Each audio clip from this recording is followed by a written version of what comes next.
लोकसभा चुनाव से पहले भारत और श्रीलंका के बीच स्थित कच्चतीवु द्वीप का मुद्दा गर्मा गया। एक दिन पहले ही प्रधानमंत्री ने आरटीआई की एक रिपोर्ट का हवाला दिया था और आरोप लगाया था कि 1974 में कांग्रेस की सरकार ने कच्चतीवु द्वीप को श्रीलंका को सौंप दिया था। और इसी के बाद कच्चतीवु द्वीप का मुद्दा गर्मा गया, क्योंकि प्रधानमंत्री ने एक दिन पहले एक पोस्ट की थी। इसमें पीएम ने आरोप लगाया था कि कांग्रेस ने कच्चतीवु द्वीप को श्रीलंका को दे दिया था, जबकि यह द्वीप भारत के तमिलनाडु का हिस्सा था।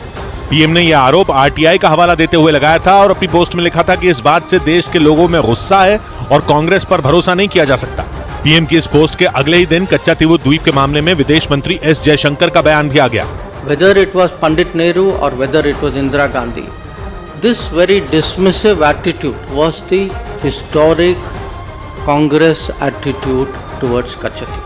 केंद्र सरकार ने जिस आरटीआई रिपोर्ट का हवाला देकर कांग्रेस पर आरोप लगाया, वो आरटीआई की अर्जी तमिलनाडु बीजेपी के अध्यक्ष के अन्नामलाई ने दाखिल की थी। और इसके बाद कच्चतीवु द्वीप से जुड़ी जानकारी सामने आई। रिपोर्ट में 4 पॉइंट पर जोर दिया गया और इन्हीं के आधार पर पूर्व प्रधानमंत्री इंदिरा गांधी पर एक समझौते के तहत कच्चतीवु द्वीप श्रीलंका को देने का आरोप लगाया गया।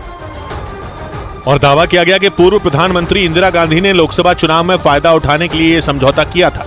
सरकार के मुताबिक आरटीआई के जरिए मिली जानकारी में बताया गया कि 1974 में पूर्व प्रधानमंत्री इंदिरा गांधी और श्रीलंका की राष्ट्रपति ने एक समझौता किया था और इसके तहत कच्चतीवु द्वीप को श्रीलंका को औपचारिक रूप से सौंप दिया गया था। ये यूं कहें कि सरकार का कहना है कि 1974 में इंदिरा गांधी की सरकार ने इस द्वीप को श्रीलंका को गिफ्ट कर दिया था। और इसके लिए 1974 में भारत और श्रीलंका के बीच 2-2 बैठकें हुई थी।